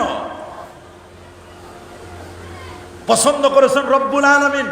বিয়ে করেছেন আপনি রহমাতুল লিল আলামিন, মধ্যস্থতা করেছেন জিবরিল আমিন, রুহুল আমিন। তালাক দেওয়ার দরকার নাই, আপাতত বাবার বাড়িতে পাঠাই দেন। সুবহানাল্লাহ বলেন, আল্লাহু আকবার বলেন। আল্লাহর হাবিব সাল্লাল্লাহু আলাইহি সাল্লাম তিনি এবার শ্বশুর বাড়িতে গেলেন। আবু বকর সিদ্দিক রাদিয়াল্লাহু তাআলা আনহুর বাসায় গেলেন। বাসায় যাওয়ার পরে, বাসায় যাওয়ার আগে একটু সাহাবায়ে কেরামদের সাথে পরামর্শ করলেন। কারোর কাছ থেকে আমাদের আয়েশার ব্যাপারে কোনো নেগেটিভ রিভিউ পান নাই। আমরা তো একটা ভিডিও দেওয়ার পরে রিভিউ দেখি যে কে কি বলতেছে দেখি। আমার নবী সোয়া লক্ষ সাহাবীর কাছে রিভিউ জানতে চাইলেন, তোমরা আমার সাহাবীরা বলো ওই মুহূর্তে মদিনা শরীফে যারা অবস্থান করছিলেন, নবী রিভিউ চাইলেন, সাহাবীরা রিভিউ দাও মা আয়েশার ব্যাপারে। সাহাবায়ে কেরামের কাছে যখন রিভিউ চাওয়া হলো, নবীজি বলেন, আয়েশা তোমাদের কাছে কেমন? একজন সাহাবীও নেগেটিভ রিভিউ দেয় নাই, একজনও দেয় না। আল্লাহু আকবার বলেন। তিনি মসজিদে গিয়ে সাহাবায়ে কেরামের কাছে প্রতিকার চাইলে, তাহলে এরা যখন একজনও নেগেটিভ রিভিউ দিল না, আব্দুল্লাহ ইবনে উবাই ইবনে সালুলের ব্যাপারে কি করা যায়, সাহাবীরা তোমরা পরামর্শ দাও। বলে, হুজুর আপনি একটু ধৈর্য ধারণ দেখেন না কি হয়, তারপর আমরা ইনশাআল্লাহ আপনাকে পরামর্শ দিব। আল্লাহু আকবার বলেন। টানা 2 রাত একদিন না ঘুমিয়ে ফুপিয়ে ফুপিয়ে কাঁদতে কাঁদতে আম্মা জান আয়েশা সিদ্দিকা রাদিয়াল্লাহু তাআলা আনহার চোখ দিয়ে রক্ত বের হওয়া শুরু হলো। নবীর বিরহ বেদনা, নবী তাকে আর এখন আগের মতো ভালোবাসেন না। নবীজি অপেক্ষা করছিলেন আল্লাহর পক্ষ থেকে কোনো ফয়সালা আসে কিনা। আয়েশা, তোমাকে আমি ভালো করে বুঝিয়ে বলি, তোমার বয়স কম রে আয়েশা। যদি তুমি নির্দোষ হও, আল্লাহ পবিত্রতা, তোমার পবিত্রতার ব্যাপারটি জানাবেন। আর যদি ভুল করে থাকো আয়েশা, তাহলে আমার কাছে বলো, তওবার তো ব্যবস্থা আছে আয়েশা, তওবা করবে তুমি, আল্লাহ তোমাকে ক্ষমা করে দিবেন। এটা শোনার পরে আম্মা জান আয়েশা রাদিয়াল্লাহু তাআলা আনহা আরো তিনি ভারাক্রান্ত হৃদয় নিয়ে আরো হাওমাও করে কান্না শুরু করে দিলেন। তিনি শুধু এতটুকু বলেছিলেন, আমি ছোট মানুষ, আমি যদি নির্দোষ দাবি করি হয়তো আপনারা বিশ্বাস করবেন না, আমি যদি বলি আমি এটা করি নাই আপনারা বিশ্বাস করবেন না, আর মিথ্যা স্বীকারোক্তি আমি দেব না। আমি কেবল হযরত ইউসুফ আলাইহিস সালামের বাবা হযরত ইয়াকুব আলাইহিস সালামের মতো বলবো, সবরুন জামিল, আমি পূর্ণ ধৈর্য ধারণ করলাম, আল্লাহর কাছে আশ্রয় আমি চাইলাম। আল্লাহু আকবার বলেন। হযরত ইউসুফ আলাইহিস সালামের ভাইগুলো 10 ভাই, শুধু আপন ভাই বনিয়ামিন ছাড়া সবাই যখন বলল বাবা, ইয়াকুবকে যখন বলল, ইয়াকুব আলাইহিস সালামকে, বাবা ইউসুফকে তো বাঘে খেয়েছে, আল্লাহর নবী ইয়াকুব আলাইহিস সালাম বলেন, না রে বাঘে খায় নাই। বলে, বাবা বাঘে খেয়েছে। এত বুঝান তারপরও বুঝেন না। আসলে তো বুঝবেন কেমনে, উনি তো আল্লাহর পয়গম্বর, আল্লাহ নবী, তিনি তো আর ভুল বুঝতে পারেন না, মিথ্যা বুঝতে পারেন না। এক পর্যায়ে ইয়াকুব আলাইহিস সালাম বলেন, চলো কোন বাঘে খেয়েছে। আরমানি অঞ্চলের সকল বাঘদেরকে ডাকলেন, বাঘের হাজিরা হলো সব বাঘগুলো। নবী ইয়াকুব আলাইহিস সালাম জিজ্ঞেস করলেন, তোমরা কি ইউসুফকে খেয়েছো? সমস্ত বাঘগুলো জবাব দিল আল্লাহর পয়গম্বরের সাথে, না না না, আমরা কেউ ইউসুফ আলাইহিস সালামকে আমরা কেউ খায় নাই। আল্লাহু আকবার। আরমানি অঞ্চলের বাঘের সাথে নবী ইউসুফ আলাইহিস সালাম কথা বলছেন। নবী ইয়াকুব আলাইহিস সালাম কথা বললেন ইউসুফ আলাইহিস সালামের ব্যাপারে। ইয়াকুব আলাইহিস সালাম বললেন, শোনো, ইন্নী লা আজিদু রিহা ইউসুফ, ওরে আমি এখান থেকে ইউসুফের ঘ্রাণ পাচ্ছি, তোমরা যাই বলো না কেন, বাঘের পেটে আমার ইউসুফ গেলে আমি ঘ্রাণ পাইতাম না, আমি ইউসুফের ঘ্রাণ পাচ্ছি। আল্লাহু আকবার। আম্মা জান আয়েশা সিদ্দিকা রাদিয়াল্লাহু তাআলা বললেন, ইয়াকুব আলাইহিস সালামকে যেমনি ভাবে এত বুঝানো হলো, উনি বুঝলেন না, উনি শুধু সবরে জামিল এখতিয়ার করলেন। আমাকে সবরে জামিল এখতিয়ার করা ছাড়া আর কোনো উপায় নাই। কিছুক্ষণ পরে রাসূল আকরাম সাল্লাল্লাহু আলাইহি ওয়াসাল্লাম তিনি ঘামাতে লাগলেন। নবীজি পুরো দেহ মোবারক ঘামাতে শুরু হলো, এখান থেকে টপ টপ করে ঘাম পড়তে শুরু হলো। আম্মা জান আয়েশা রাদিয়াল্লাহু তাআলা আনহা বুঝতে পারলেন নবীর কাছে মনে হয় ওহী নাজিল হচ্ছে। আল্লাহু আকবার। জিবরিল চলে এসেছেন মনে হয়। জিবরিল ওয়ালাহু সাত্তুমিয়াতি জানা, 600 নূরের পাখা, যে নবীর কাছে এক নয় দু নয় 24,000 বার এসেছিলেন। 24,000 বারের এইবারের আশাটা ছিল বড় কঠিন। একজন নারী, ইসলামের সতী সাধবী নারী, পৃথিবীর 4 জন নারী, সেরা নারী, তাদের মধ্যে একজন আম্মা জান আয়েশা রাদিয়াল্লাহু তাআলা পবিত্রতার ব্যাপারে স্বয়ং রব্বে কারীমের পক্ষ থেকে তার বারিয়াত, তার সার্টিফাই, তিনি যে নিষ্কলুষ, তিনি যে পুত পবিত্রা, সেই সার্টিফাই নিয়ে জিবরিল আমিন নবীর কাছে এক এক করে 15টি আয়াত নাজিল করলেন সূরাত। আল্লাহু আকবার বলেন। কিছুক্ষণ পরে রাসূল আকরাম সাল্লাল্লাহু আলাইহি ওয়াসাল্লাম, ওই সময় ছিল প্রচন্ড শীতের সময়, প্রচন্ড শীতেও যখন নবী ঘেমে যাচ্ছেন, ওই মুহূর্তে ঘাম ঝাড়তে ঝাড়তে ওহী নাজিল শেষে হাসি মুখে পেয়ারা নবী রাসূল আকরাম সাল্লাল্লাহু আলাইহি ওয়াসাল্লাম বললেন, আয়েশা, তোমার পবিত্রতার ঘোষণা আল্লাহ দিয়েছেন। এই কথা দৌড়ে যখন মা শুনে ফেললেন, আম্মা জান আয়েশা রাদিয়াল্লাহু তাআলার মা, উনি যখন শুনলেন, উনি শোনার পরে এই কথাটি সিদ্দিক আকবরকে জানানো হলো। মা এসে বললেন, আয়েশা, রসুলের কাছে যাও, প্রশংসা করো। আম্মা জান আয়েশা রাদিয়াল্লাহু তাআলা আনহা, উনি একটু মন খারাপ করছেন তো, রসুলের প্রতি একটু অভিমান করে বলছেন, না, আমি ওনার প্রশংসা করব না। আল্লাহু আকবার। না না, আমি ওনার প্রশংসা করব না। উনারে আমি যত বললাম, উনি তো আমার এটা বলে, কার প্রশংসা করবে? আমি আল্লাহর প্রশংসা করব, যে আল্লাহ আমার ব্যাপারে কোরআনের আয়াত নাযিল করেছেন। আল্লাহু আকবার বলেন। এটা একটু অভিমান। এরকম মাঝে মাঝে অভিমান করেন। বুখারীতে হাদিস আছে, ইয়া আরসা, হায় হায় আমার মাথা যায়, মাথা যায়, আমার মাথাটা শেষ, আমি মনে হয় মরে যাব। কে বললেন? আম্মা জান আয়েশা বললেন। তো রাসূলুল্লাহ বলেন, আয়েশা শোনো, তুমি যদি আমার আগে মরো, তাহলে তোমার গোসল আমি দিতে পারবো, মানে আমি থাকবো কাছে, আমি তোমার দাফন কাফন সব ব্যবস্থাপনা করব, তোমার জানাজা আমি পড়াবো, দোয়া পড়াবো, সব আমি করব। এবার আম্মা জান আয়েশা বলেন, ও তাহলে আমি আগে মরি, এটা আপনি চাচ্ছেন? আল্লাহু আকবার, আল্লাহু আকবার। মাঝে মধ্যে এরকম একটু অভিমান হতো কি হইতো না? একটু মাথা ব্যথা হলে এরকম নবী পাক সাল্লাল্লাহু আলাইহি ওয়াসাল্লাম জিজ্ঞেস করতেন, আয়েশা কি হয়েছে? বলে, মাথা ধরছে। ইয়া আরসা, আমার মাথা শেষ, গেল, আমার মাথাটা একেবারে শেষ হয়ে গেল। তো নবীজি তখন একটু মজা করে বলতেন, ও মাথা শেষ মানে মরবা মনে হয়, মরলে সমস্যা কি, বেশি তো সময় নাই, মরলে মরো, সমস্যা নাই, আমি তোমার জানাজা সহ সব ব্যবস্থাপনা করব। এটা একটু অভিমান করে। আল্লাহু আকবার বলে। আম্মা জান আয়েশা রাদিয়াল্লাহু তাআলা আনহা, কঠিন একটি অবস্থা। এই যে একটি ঘটনা ঘটলো, তখন পুরো মদিনা মুনাওয়ারায় অপবাদ থাকলো না। সবাই বুঝতে পারলো আম্মা জান আয়েশার বারিয়াতের ব্যাপারে। সুবহানাল্লাহ, আল্লাহু আকবার বলেন। এক সাহাবী, উনি যে মুখ দিয়ে, জবানটি দিয়ে যেটি উচ্চারণ করেছিলেন, কোরআনের আয়াত নাজিল হয়ে গেল, ওনার জবানে ওই রকম বুহতানুন আজিম বলেছিলেন। হুজুর, এটা তুমি কি বলো? সাহাবী বলো, হুজুর, এটা বুহতানে আজিম। উনি যেইভাবে উচ্চারণ করেছেন, আল্লাহ তার জবানে ওইভাবে কোরআনের আয়াত নাজিল করেছেন। আর যে কয়জন সাহাবিয়া, ওরা একটু ওই আব্দুল্লাহ ইবনে উবাই ইবনে সুলুলের সাথে একটু তাল মিলাইয়া একটু করেছিলেন, তখন ওদেরকে 80টা করে বেত্রাঘাত করা হলো। কত বেত্রাঘাত? এরা আল্লাহর কাছে মাপ চালো, আল্লাহ তাআলা এদেরকে ক্ষমা করে দিলেন। ইসলামের এই যে ঘটনাটি, সাফওয়ান ইবনে মুআত্তাল রাদিয়াল্লাহু তাআলা, উনি ছিলেন একজন ভদ্র মার্জিত সাহাবী। উনি জিহাদের ময়দানে শহীদ হয়ে জান্নাতের মেহমান হলেন। একদিকে সাফওয়ান ইবনে মুআত্তাল রাদিয়াল্লাহু তাআলা শাহাদাত বরণ করলেন। ইসলামের দ্বীনের জন্য শহীদ হলে উনি তো জান্নাতি। ওয়ালা তাকুলু লিমান ইউকতালু ফি সাবিলিল্লাহি আমওয়াত বাল আহইয়া ওয়ালাকিন লা তাশউরুন। এতগুলো একটি।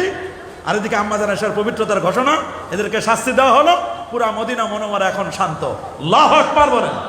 আর যেমন আল্লাহু আকবার। কিন্তু আব্দুল্লাহ ইবনে উবাই ইবনে সুলুল মুনাফিকটা যাওয়ার সময় কয়, ছেলেকে বলছেন, বাবা আমি তো মরে যাব, তবে মরার আগে তোমার একটা ওসিয়ত করে যাই, আমি মরার আগে আমার জন্য তুমি দুনিয়ার কোনো কাপড়ের কাপড় কিনবা না, আমি মরলে রাসূলুল্লাহর কাছে চাইবা তার একটা জামা দেন আমারে দেয়, ওই জামা দিয়ে আমার কাপড়ের কাপড় বানাবো। আল্লাহু আকবার বলেন। চিন্তা করে দেখেন, নবীর পরিবারের মধ্যে ফলস রিউমার ছড়ালো। মুনাফিক সর্দার, মুনাফিকদের হেডমাস্টার, এই লোকটি মরণের সময় জানে, ইয়ারিফুনাহু কামা ইয়ারিফুনা আবনাহুম, এরা সবাই চিনে আমার রাসূল হক নবী, সত্য নবী, এটা জানতো।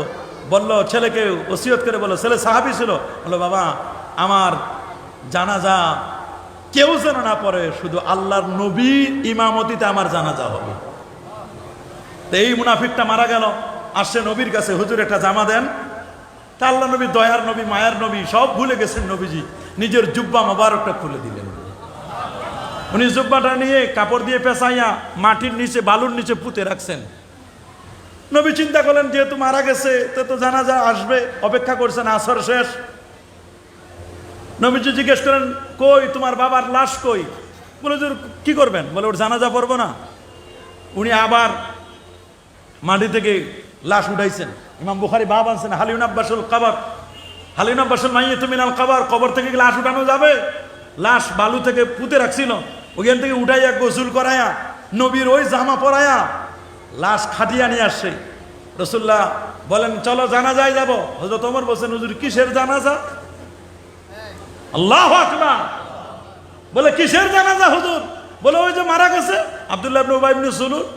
বলে হুজুর ওটা তো মুনাফিক, ওইটার এই অবস্থা হুজুর, ওর জানাজা আপনি যায়েন না হুজুর। বলে ওমর কেন যাব না? বলে হুজুর ওর মুনাফিক, আপনার পরিবারের মধ্যে কলঙ্ক লেপন করেছে, কত অন্যায় করেছে, ও উপরে ফিটফাট ভিতরে সদরঘাট, হুজুর যায়েন না। বলে আমি তো জামা দিয়ে দিছি। বলে জামা দিছেন হুজুর, জানাজা পড়িয়েন না। বলে কেন পড়বো না? কই মুনাফিক, ওদের জন্য ক্ষমা প্রার্থনা করা যাবে না। কয় দলিল দাও। হযরত ওমর ইবনে খাত্তাব রাদিয়াল্লাহু আনহু দলিল দিলেন, ওয়াইন তাস্তাগফির লাহুম ৭০ মাররা। বলছে হুজুর আল্লাহ না কোরআনে বলেন আপনি যদি ওদের ব্যাপারে ৭০ বারও ক্ষমা চান, তবু আল্লাহ লা ইয়াগফির আল্লাহ, আল্লাহ কখনো ক্ষমা করবেন না। আল্লাহ নবী এমন রাহমাতুল লিল, দয়ার নবী, মায়ার নবী বলছেন, আল্লাহ তো বলছেন ওমর, আল্লাহ তো বলছেন ৭০ বার ক্ষমা চাইলে ক্ষমা করবে না। আল্লাহকে এই কথা বলছে ৭১ বার ক্ষমা চাইলে ক্ষমা করবে না? আল্লাহু আকবার বলেন। চিন্তা করতে পারেন কেমন দয়ার নবী, কেমন মায়ার নবী। হযরত ওমর রাদিয়াল্লাহু আনহু বলছেন আমার আর কোনো করার কিছু নাই, নবী জানাজা পড়ালেন, কোরআনের আয়াত নাযিল হলো, হুজুর আর ওয়ালা তুসাল্লি একেবারে কঠিন করে দিলেন, এটাই লাস্ট, এটাই ফার্স্ট, এরপর আর কোন মুনাফিকের জানাজা আর পড়ানো যাবে না। আল্লাহু আকবার। তাহলে দেখেন মুনাফিকরা যত নবীর সাথে বিরোধিতা করতো, এরা জানতো আল্লাহ নবী সত্য। এরপর আসবে ফাদাকের ঘটনা। যেহেতু সময় খুব শর্ট, আমরা শর্ট করে বলবো। ফাদাক হলো মদিনা মনোমরা থেকে ১৫০ কিলোমিটার দূরে খাইবার সংলগ্ন একটি উর্বর গ্রাম, মরু উদ্যানের নাম, মরু অঞ্চলের নাম ফাদাক। বলেন কি নাম? এটা খাইবার সংলগ্ন মদিনা মনোমরা থেকে ১৫০ কিলোমিটার দূরে। কত কিলোমিটার? সেই ফাদাক অঞ্চলে খাইবারে আমার যাওয়ার সুযোগ হয়েছিল। ফাদাক অঞ্চলটা এখনো ফাইন্ড আউট করে দেওয়া আছে। জায়গাটি প্রচুর খেজুর বাগান, পুরো খেজুর এরিয়া। ওটা পানির ঝর্ণার জন্য বিখ্যাত ছিল ফাদাক। সেখানে মূলত ইহুদিরা বসবাস করত। কারা? যারা বলেন কারা? ৭ম হিজরিতে ৬২৮ খ্রিস্টাব্দে খাইবার বিজয়ের পর ফাদাকের অধিবাসীরা ভীত হয়ে পড়ে। তারা কোনো যুদ্ধ ছাড়াই রাসূল আকরাম সাল্লাল্লাহু আলাইহি ওয়াসাল্লামের সাথে একটি সন্ধি চুক্তি করে, চুক্তির শর্ত অনুযায়ী তারা ফাদাকের অর্ধেক, কোনো মনোমাসের জমির মালিকানা বিনা যুদ্ধে রাসূলুল্লাহ সাল্লাল্লাহু আলাইহি ওয়াসাল্লামকে তারা হ্যান্ডওভার করেন। এবং এই পুরো জমির মালিক হলেন প্যারা নবী রাসূল কারীম সাল্লাল্লাহু আলাইহি ওয়াসাল্লাম। কে? পুরো জমির মালিকানা আমার রাসূল সাল্লাল্লাহু আলাইহি ওয়াসাল্লাম। ফাদাকের খাইবারের যত জমি ছিল, ইহুদিরা এই জমিগুলো চাষাবাদ করত। বর্গা চাষ, কি শর্ত সাপেক্ষে বর্গা। কে বলছেন অর্ধেক, অর্ধেক তারা নিত, অর্ধেক প্যারা নবী রাসূল আকরাম সাল্লাল্লাহু আলাইহি ওয়াসাল্লামকে দেওয়া হতো। এই যে ফাদাকের এই সম্পদ, বিনা যুদ্ধে যেই সম্পদটাকে লাভ করা হয়, এটাকে বলে মালে ফাও। বলেন কি? ফাও। যুদ্ধ হয় নাই, ফাও ফাও লাভ করছে, বলে ফাও পাইছে। যুদ্ধ ছাড়াই যেটা, এটাকে বলে মালে ফাও। পুরো সম্পদটা ছিল প্যারা নবী রাসূল কারীম সাল্লাল্লাহু আলাইহি ওয়াসাল্লামের। রাসূলের জীবদ্দশায় ফাদাক ছিল এমন একটি সম্পদ, রাসূল আকরাম সাল্লাল্লাহু আলাইহি ওয়াসাল্লামের নিজস্ব ব্যবস্থাপনায় ছিল। তিনি এই বাগানের আয় থেকে তার স্ত্রীদের এবং পরিবারের বাৎসরিক ভরণ পোষণের ব্যবস্থা করতেন।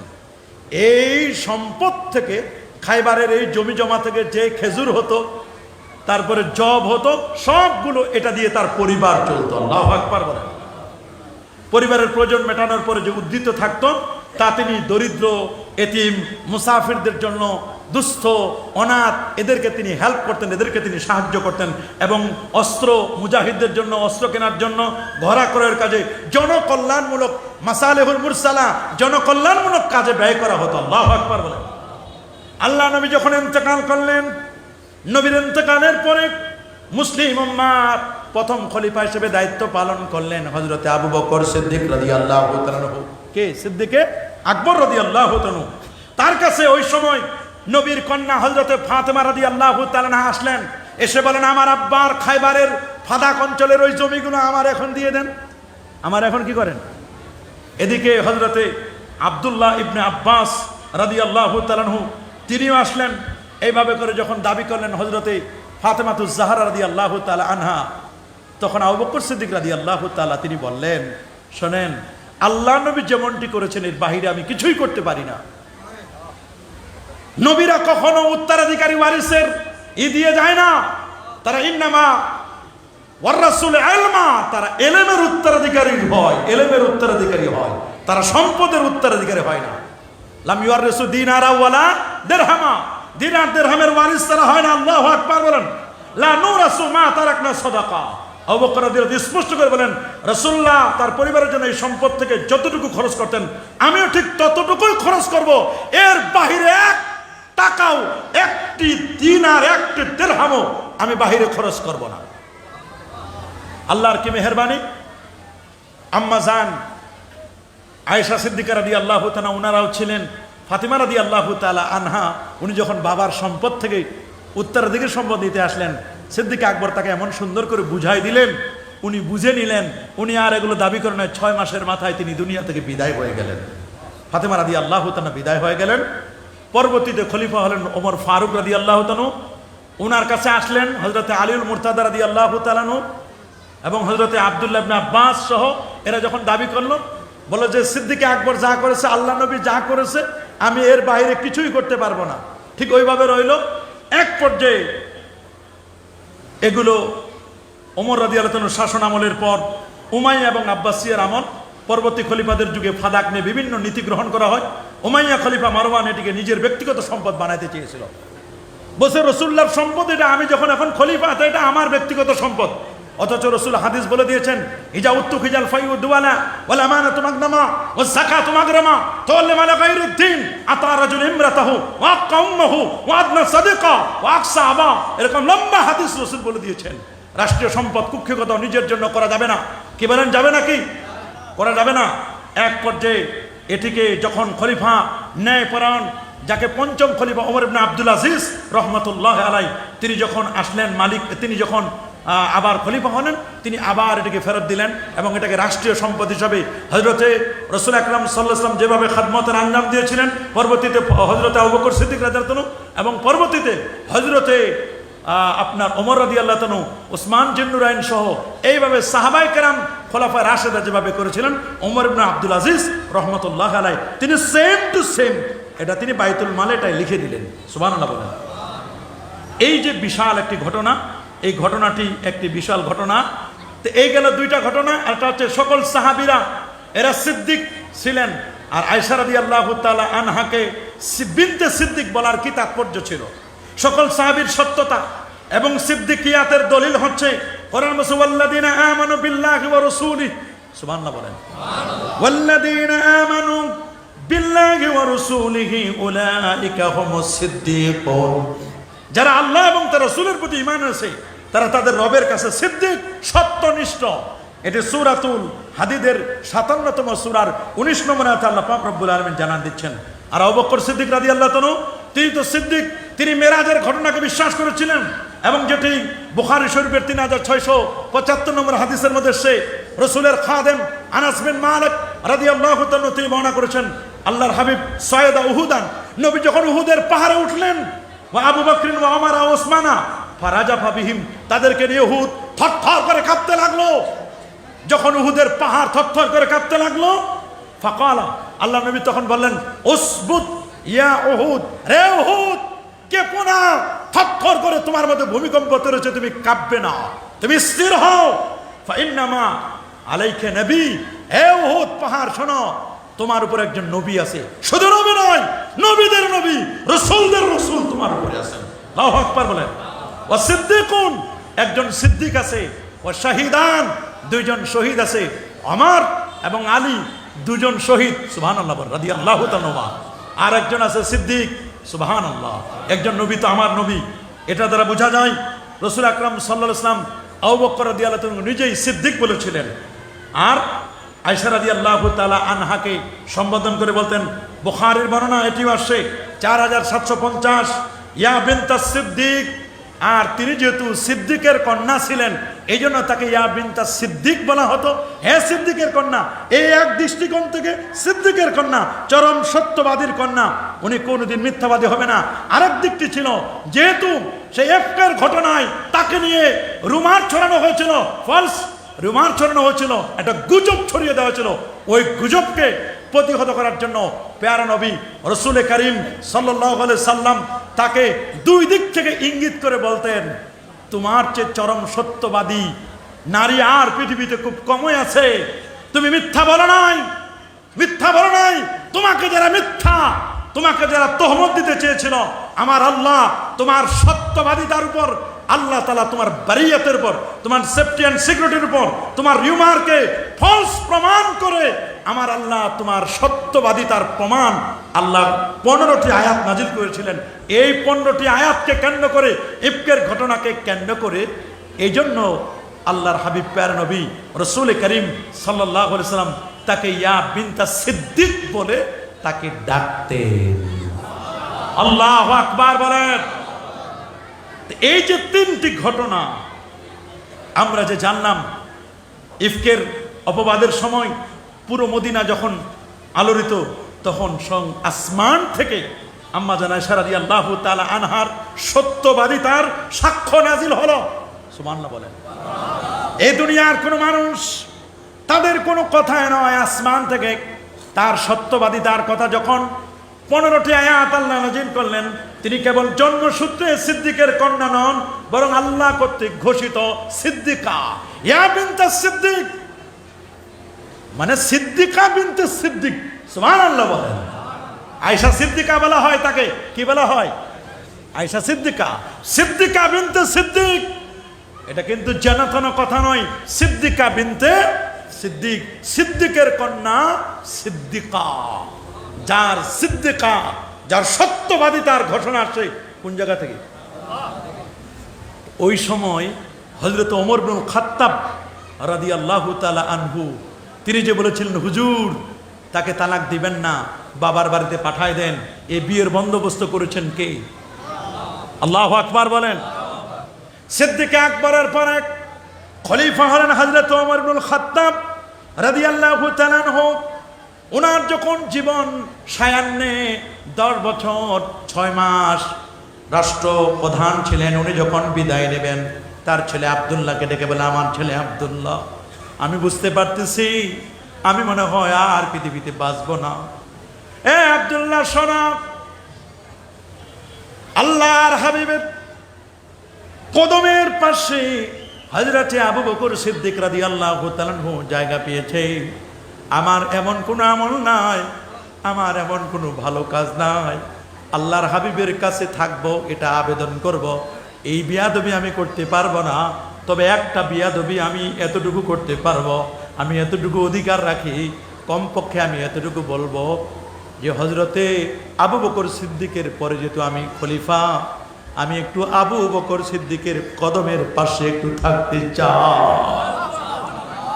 আমার এই বক্তব্যটি, আমার এই অ্যাপ্লিকেশনটা, আমার এই রিকোয়েস্টটা, আবেদনটা তুমি একটু আয়েশার কাছে দিয়ে আসো। উনি 1 লাইনের একটি চিঠি লেখে, শুধুমাত্র 1 লাইনের একটা চিঠি লেখে যখন আম্মা জান আয়েশার কাছে দিলেন, আম্মা জান আয়েশা চিঠির 1 লাইন পড়ে অঝরে কয়েক মিনিট কাঁদতে লাগলেন। কাঁদতে কাঁদতে বেকারার হয়ে গেলেন। আব্দুল্লাহ কাঁদে। আব্দুল্লাহ জিজ্ঞেস করলেন, ওগো আয়েশা, আপনি কেন কাঁদছেন? কি ছিল চিঠির মধ্যে? 1 লাইনের চিঠি আমি পড়ে দেখি নাই, আপনি কেন কাঁদলেন, কেন আমাকে কাঁদালেন? বলে, শোনো আব্দুল্লাহ, তোমার বাবা ওমর ইবনুল খাত্তাব আমার জীবনে যে উপকার করেছে, এই উপকারের বদলা আমি কি দিব? উনি একটা রিকোয়েস্ট করেছে আমার কাছে, এটা আমি না দিয়ে পারি না। তবে এই জায়গাটা আমি মনে করেছিলাম আমার প্রাণের স্বামী নূর নবী, হায়াতুন নবী এখানে শোয়া, তার সাথে তো কোনো পর্দার কোনো সিস্টেম নাই। আমার স্বামী আল্লাহর হাবিব শোয়া, এখানে শোয়া আছেন। আমার যেহেতু হুজরাটা এখানে, এখানে আমার আব্বা ইন্তেকালের পরে শোয়া, এখন তো ফারুক আজিম যখন এখানে শুবে, আমাকে এখান থেকে চলে যেতে হবে। আল্লাহু আকবার। এখান থেকে আমার আর থাকার কোনো সুযোগ নাই, আমি এখান থেকে চলে যাব। তবে চলে যাব, আমার বড় আশা ছিল আমার স্বামীর পাশে, আমার বাবার পাশে একটু জায়গা, কবর আছে। আমার বড় আশা রে, আমার রসুল বলে গেছেন দুইটা কবরের জায়গা। একটা কবর হলো, ওলামায়ে কেরাম বলছেন একটা কবর ঈসা রুহুল্লাহর জন্য। আর আম্মা জান আয়েশা বলেন আমার বড় আশা ছিল ওই কবরে আমার বাবার পাশে, স্বামীর পাশে আমি আয়েশার কবর হবে, এটা বড় আশা ছিল। লাওয়াসসিরান্না আলাইয়া, হাদিসের বাণীটা এমন, রে আব্দুল্লাহ শুনে নাও, আমি তোমার বাবাকে আমার কবরের জায়গাটা আজকে প্রায়োরিটি দিলাম, প্রাধান্য দিলাম। এই কারণে যখন সাহাবায়ে কেরাম অনেকেই বিরোধিতা করেছিল, তোমার বাবা যে আমার উপকার করেছে, ওই সময় যদি তোমার বাবা বলতো আয়েশাকে তালাক দিয়ে দাও, হয়তোবা নবীজি কোনো কারণে আমাকে যদি তালাক দিয়েই দিত, নবীর স্ত্রী থাকার সৌভাগ্য আমারও হতো না।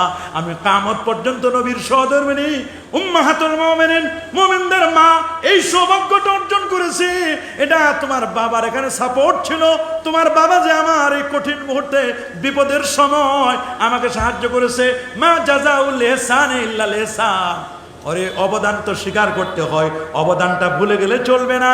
আজকে আমার জায়গাটা আমি তোমার বাবার জন্য আমি দান করে দিলাম। আল্লাহু আকবার। আমার নিজের কবরের জায়গাটা আজকে তোমার বাবার জন্য আমি দান করে দিলাম। এটা বড় স্যাক্রিফাইস, এর মতো স্যাক্রিফাইস আর কিছুই হতে পারে না। এজন্য বাবা, আজকে আমরা আলহামদুলিল্লাহ পুরো প্যান্ডেল ভরে যাচ্ছে। পাকিস্তানের যে হুজুর আসছেন উনি বক্তব্য দিবেন, খুব ভালো করে আপনারা জমজমাট এই অনুষ্ঠানটা আরো জমজমাট হওয়া দরকার। কথা বলেন ঠিক কিনা? বর্তমান যুগে, ফিতনার যুগে রসুলের শান মানের আলোচনা, রসুলের মহব্বতের আলোচনা, রসুলের মিলাদের আলোচনা, ঈদে মিলাদুন নবীর আলোচনা আমাদের দরকার আছে না নাই? এখন শুনছি বিরোধী পার্টি যারা এগুলো পছন্দ করে না, এরাও এখন মিছিল বাইর করে। এখন এটা কি বানানো কিনা জানি না, মানে এটার বিরোধী এখন বিরুদ্ধে, আমরা তো পক্ষে মিছিল করি, এটার বিরোধিতা মিছিল করে। কিন্তু একটা কথা মনে রাখবেন, যারা নবীর জন্মবার্ষিকীতে ঈদ শব্দটা অর্থ যেমন খুশি, আমরা তো বলি না ঈদুল ফিতর, ঈদুল আজহা, এই দুটো হলো শরীয়তের ঈদ। ওই ঈদের নামাজ আছে, আছে না? বলেন না। ওই ঈদের তাকবীর আছে, এক ঈদে কুরবানি আছে, আর এক ঈদে সাদাকাতুল ফিতর আছে। আর আমরা যে ঈদে মিলাদুন নবী সাল্লাল্লাহু আলাইহি ওয়াসাল্লাম পালন করি, এটা শরীয়তের ঈদ নয়, বরং এটা লুগাবি আবিধানিক অর্থে ঈদ। সুবহানাল্লাহ বলেন। এটা তো পার্থক্য স্পষ্ট। আমরা কি ঈদুল ফিতরে রোজা রাখা যাবে? হারাম। বছরে 5 দিন রোজা রাখা কি হারাম? তার মধ্যে ঈদুল ফিতর, ঈদুল আজহা এবং ঈদুল আজহার পরের 3 দিন। তা আমরা কি ঈদে মিলাদুন নবীতে রোজা রাখা এটাকে কি আমরা হারাম মনে করি? কথা বলুন, জোরে বলুন। আমরা কিন্তু হারাম মনে করি না, বরং নবীজি যেদিন শুভাগমন করেছিলেন সোমবার, এদিন রোজা রাখা এটা নবীর সুন্নাহ, সাহাবায়ে কেরামের সুন্নাহ, আউলিয়া কেরামের সুন্নাহ। আল্লাহু আকবার।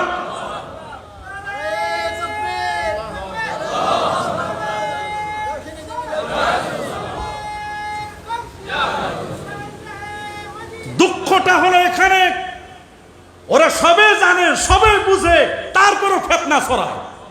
বলেন তারপরও কি ছড়ায়? আমার দেশে যখন কবিগুরু রবীন্দ্রনাথ ঠাকুরের জন্মবার্ষিকী পালন করে, কোন মৌলবীর ফতোয়া নাই। কবি নজরুল ইসলামের জন্মবার্ষিকী পালন করে, কোন মৌলবীর ফতোয়া নাই। বঙ্গবন্ধু শেখ মুজিবুর রহমানের 100 জন্মবার্ষিকী পালন করে, কোন মৌলবীর ফতোয়া নাই। শহীদ প্রেসিডেন্ট জিয়াউর রহমান মরহুমের জন্মবার্ষিকী পালন করে, কোন মৌলবীর ফতোয়া নাই। মরহুমা বেগম খালেদা জিয়ার জন্য জন্মবার্ষিকী পালন করে, কোন মৌলবীর ফতোয়া নাই। আমাদের দেশের সরকারি দল, বিরোধী দল, ইসলামী দলগুলোর প্রতিষ্ঠা বার্ষিকীতে র্যালি করে, মিছিল করে, কোন মৌলবীর ফতোয়া নাই। ওরা আমরা দেখলাম 16 ডিসেম্বর বিজয় দিবসে র্যালি করে, প্লেকার্ড লাগায়, ওইখানে তারা বিজয় দিবস পালন করে, কোন মৌলবীর ফতোয়া নাই। 26শে মার্চের দেশের স্বাধীনতা সার্বভৌমত্বের জন্য জীবন দিয়েছে, তাদেরকে স্মরণ করে আলোচনা হয়, তারপরে সেখানে তারা মিছিল করে, তারা র্যালি করে, কোন মৌলবীর ফতোয়া নাই। পহেলা বৈশাখে জুতো খোলে, স্যান্ডেল খোলে, নতুন পোশাক পরে মৌলবীরা মাথায় টুপি পরে, জুব্বা পরে, পাঞ্জাবি পরে, ওরা যখন পহেলা বৈশাখের প্লেকার্ড লাগায় এসো হে বৈশাখী বলে বলে রাস্তায় রাস্তায় ওরা যখন মিছিল করে, কোন মৌলবীর ফতোয়া নাই। 1952 সালের ওই 21শে ফেব্রুয়ারি ভাষা আন্দোলনে রফিক, সালাম, বরকত, জব্বার তাদেরকে কেন্দ্র করে যখন সালাম সালাম হাজার সালাম এগুলো বলে, কোন মৌলবীর ফতোয়া নাই, ফতোয়া সব ঢুকছে ঈদে মিলাদুন নবীর ক্ষেত্রে। ঈদে মিলাদুন নবীর জন্য রাস্তায় বের হয়ে একটু জুলুস করলে, জশ্ন জুলুস করলে, ইয়া নবী সালামু আলাইকা, আসসালাতু আসসালামু আলাইকা, ইয়া রাসূলুল্লাহ তালাল বাদু আলাইনা, এই কথাগুলো বলে বলে মানুষকে জানান দিই যে এটা রবিউল আউয়াল মাস, এটা নবীর জন্মদিন, এটা বললেই সব ফতোয়ার তীর হলো আমাদের দিকে, ঠিক কিনা? আরো যারা বলেন ঠিক কিনা? আমরা এটাকে প্রতিহত করতে চাই, কথা বলেন। আমরা মারামারির মাধ্যমে নয়, বরং আমরা দলিল দিয়ে সেটা প্রমাণ করবেন ইনশাআল্লাহ, কথা বলেন, যারা বলেন। আল্লাহ পাক রব্বুল আলামিন আমাদের সবাইকে হেফাজত করুন, যারা বলে আমিন, আরো যারা বলে আমিন। আল্লাহ আমাদের সবাইকে কবুল করুন। আল্লাহ তাআলা ঈদে মিলাদুন নবী সাল্লাল্লাহু আলাইহি ওয়াসাল্লামের উদযাপন এটা আরো যোগ এবং শৌকের সাথে শানদারভাবে পালন করবার আল্লাহ তৌফিক আতা করুন। ওয়া আখির দাওয়ানা আনিল হামদুলিল্লাহি রাব্বিল আলামিন। আসসালামু আলাইকুম ওয়া রাহমাতুল্লাহি ওয়া বারাকাতুহু।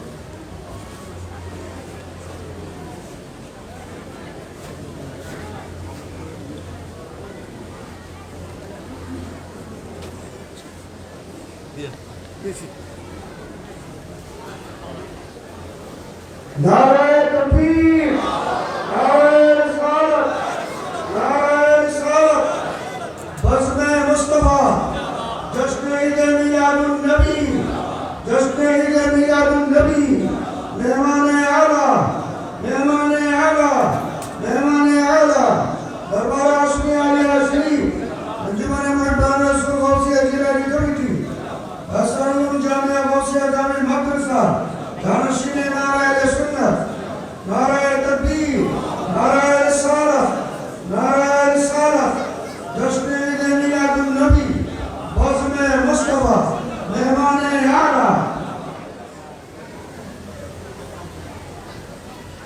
अल्लामा अब्दुल मन्नान साहिब किबला,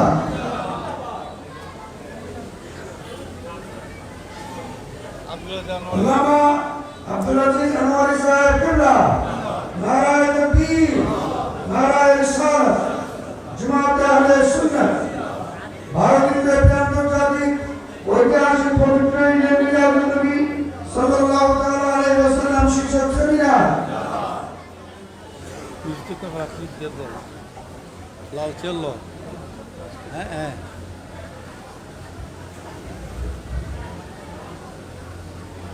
সম্মানিত উপস্থিতি যারা দাঁড়িয়ে রয়েছেন বসে পড়ুন।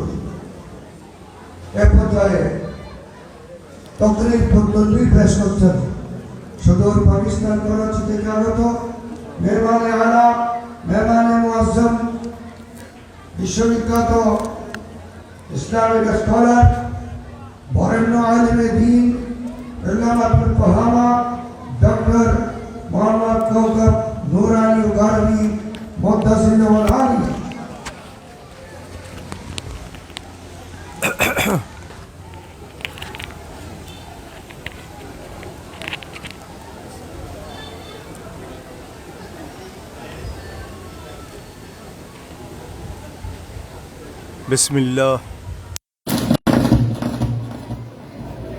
बिस्मिल्लाहिर्रहमानिर्रहीम। आज पहली मरतबा मजमदारी दरगाह पे गया था, आने में देर हो गई है और हज़रत मौलाना काजी अबुल बयान हाशमी साहब का हुक्म है कि 12 बजे के अंदर अंदर महफिल को ख़त्म करना है। ऐसा ही करूं या 10-15 मिनट ज़्यादा ले लूं? नहीं, आपको नाराज़ नहीं करना।